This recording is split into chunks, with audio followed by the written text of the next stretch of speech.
believe that everyone has mental health.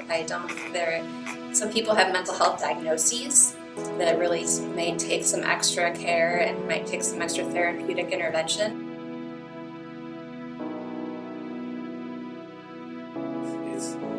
From what I've seen, we have a lot of significant mental and trauma issues that are becoming impediments to students being able to learn at a high level. It's actually becoming a national dilemma. I'm Molly Ticknar. I'm the Director of Mental Health Services with the school district with KCPS. I have a background as a licensed professional counselor and a long history of working in the mental health field. Good morning. Mark Cover, counselor for 6th through 8th grade students at Lincoln College Prep Academy, Kansas City, Missouri. The best school that I could ever work at. Well, hello, I am Mark Bedell, and I am the superintendent of the Kansas City Public School System, and I've been here since July 1, and my job is to serve as the ultimate advocate for students.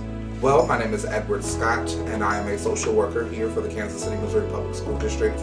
I work in the Office of Student Intervention, which is led by Dr. Luis Cordoba, who serves as Executive Director, and Ms. Molly Ticknar, who serves as the Director of Mental Health. What are some of the most common mental illnesses seen in high schools or schools in general? Of course, depression is a major one. A lot of kids suffer from depression, and I see a lot of anxiety. Anxiety and trauma, and bullying. Certainly you have anxiety and depression. Specifically institutions like Lincoln College Prep, where, it's sort of the Harvard of KCPS, if you will. You find yourself constantly under a lot of stress because of the scrutiny and because of the expectations that you all are held to. And as a result of that, you get this chronic worry, which is where anxiety comes from. It's about chronic worry. There's a lot of studies that are coming out now really looking at how anxiety plays a role into the developing of other mental health diagnoses and can look a different way, as well as trauma. When we experience an event that overwhelms our capacity to cope, whether that be abuse, bullying, losing someone, just the pressure of being in high school over and over and not having time and feeling completely stressed out and overwhelmed can be trauma for somebody, which could develop into a mental health diagnosis. Why is it so hard to talk about mental health illnesses? Social stigma. Nobody wants to have anything wrong with them. Mental illness has typically been stigmatized. well, I think it's the embarrassment factor. We don't because we don't look at mental health as something that everybody has. It's anytime that there's something off about a person, we shun them and we ostracize them. So no one wants to experience that kind of stigma. And how can people be encouraged to speak up? Students tend to respond to peers a lot quicker than they do to adults, right? The more we just show care and respect that we're willing to be open about these things, all of us, but I think education is helpful in starting. Something as simple as starting with a sincere question can change the trajectory and the culture of a community. It begins with when you walk down the hallway and it's, "Oh, well, how are you?" rather than saying, "Oh, I'm good," and then keeping it going. Like being intentional about the question. Like, no, pausing. I really want to know how you're doing today. What are some of the warning signs of a mental health illness? So if you have a change in performance, if you have a student who is really very doing well academically and seems to be very social, and you see a significant change in their behavior where maybe they become more isolated or their academic performance goes down, that's a red flag. That's something to look for. It doesn't necessarily mean they have a mental health diagnosis, but it's something to look at that something might be causing some stress.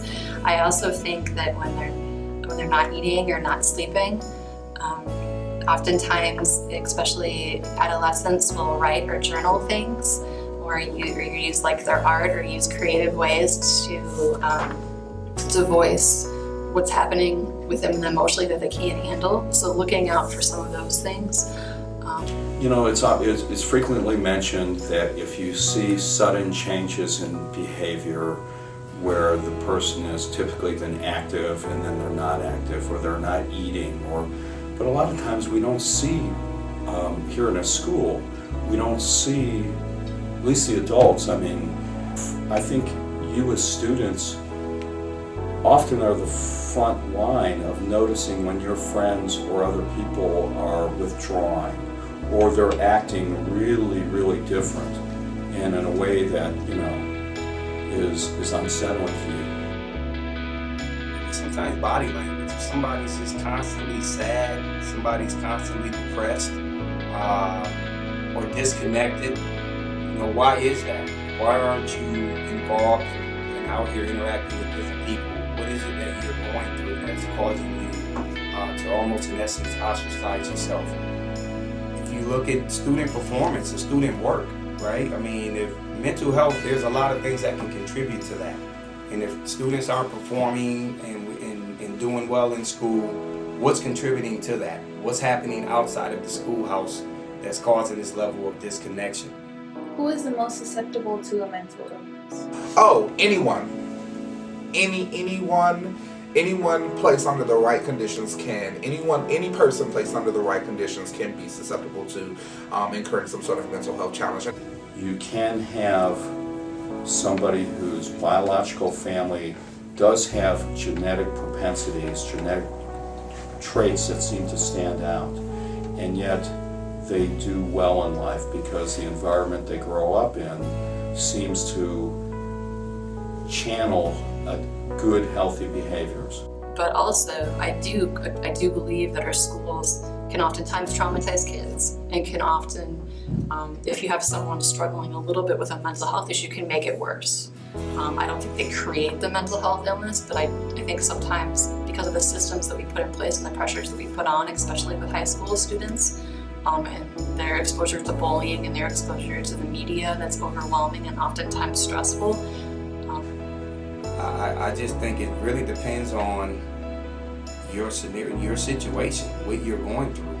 So I do believe that poverty plays a major role, in our mental health, and most importantly, the trauma that our youngsters have to experience. It's definitely elevated when you are coming from scenarios where things just aren't together, and it's a struggle. It's an added level of stress and trauma. What ways can people cope with a mental illness? The best thing they can do is reach out to others. Okay, if one copes in silence or tries to cope in silence, that can be really difficult. Certainly, when you're with others, either supportive groups, or you're seeing a counselor or therapist, or you're potentially needing a medication evaluation, all of those are very useful. Working on how to regulate your own emotions, noticing what's happening in your body. Being involved with other people's in volunteering and giving and helping others helps. Being physically active, getting enough sleep is a major problem we find for Americans. Eating healthy, not getting into using substances or behaviors that are hurtful, as not using them as coping methods, so not using drugs and alcohol or other behaviors as the way to cope with your feelings. But the first thing is people need to realize that they're not alone, and then go from there. You have to be able to talk to people, and you have to be able to kind of get some of that off of you, lower your guards, and trust that there are going to be people out there who are willing to help you on this journey. Because if you try to cope with it yourself, you keep it contained, and ultimately it closes out opportunities for you to be able to grow as a person. Depression is something that we can prevent and that we can recover from, and it's a matter of honestly being self-aware and then doing things that promote self-care. So making sure that you engage in healthy social activities, making sure that you're well rested, making sure that you have a healthy diet, making sure that you are mindful and joyous, or that you seek opportunities to really just have positive experiences. My advice is, it's the respect advice. Treat people the way you want to be treated. I want people looking out for me, and I want people to look out for you all. But, you know, let's keep an eye out on each other. Yeah, I do, and I will tell you that one is to continue to advocate that we provide more support.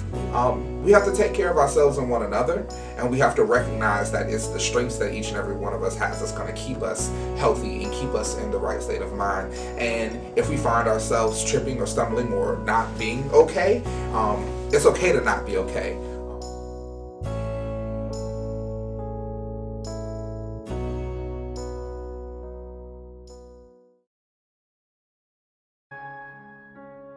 Go ahead. So when I was first in middle school, I had like a lot of problems going on already. I had a lot of family issues already going on. Dad was alcoholic. My brothers were very mean.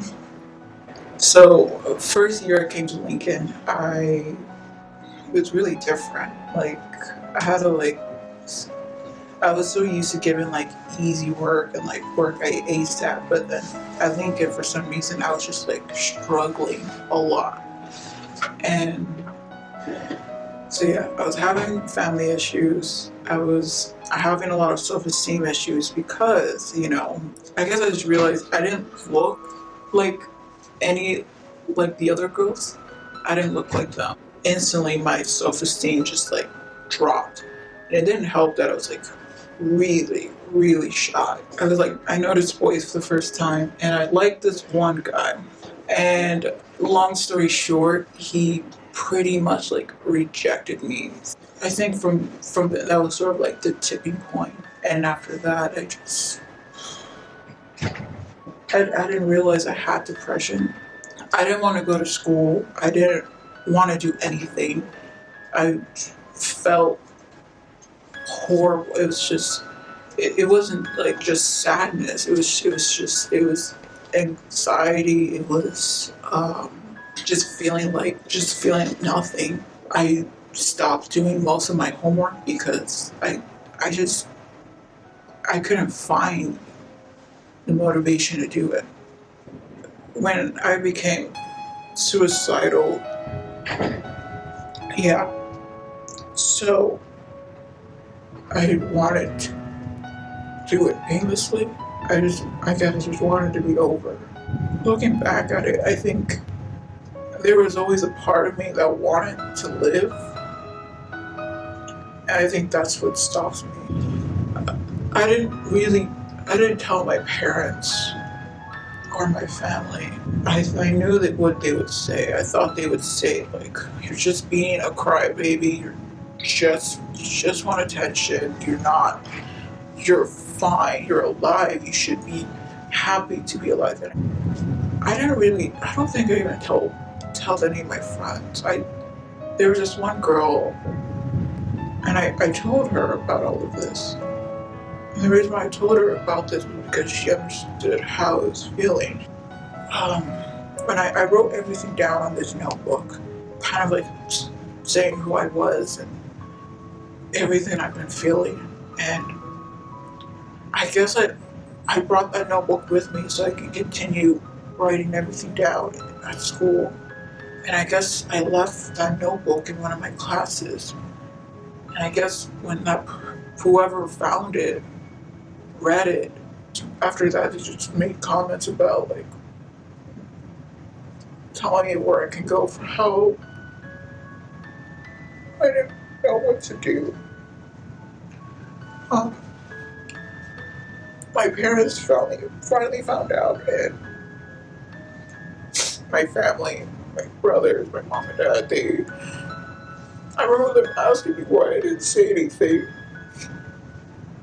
And I told them it was because I knew they wouldn't believe me, that I wasn't okay. It took me a while to recover. Once I was on the path of recovery, for me, what really helped a lot was my family was actually there for me. When I needed them the most, they were there for me. I had a bunch of friends that like made me feel better, and so I had like I had a lot of support, and that helped a lot. Some advice I can say is that it's not going to go away overnight.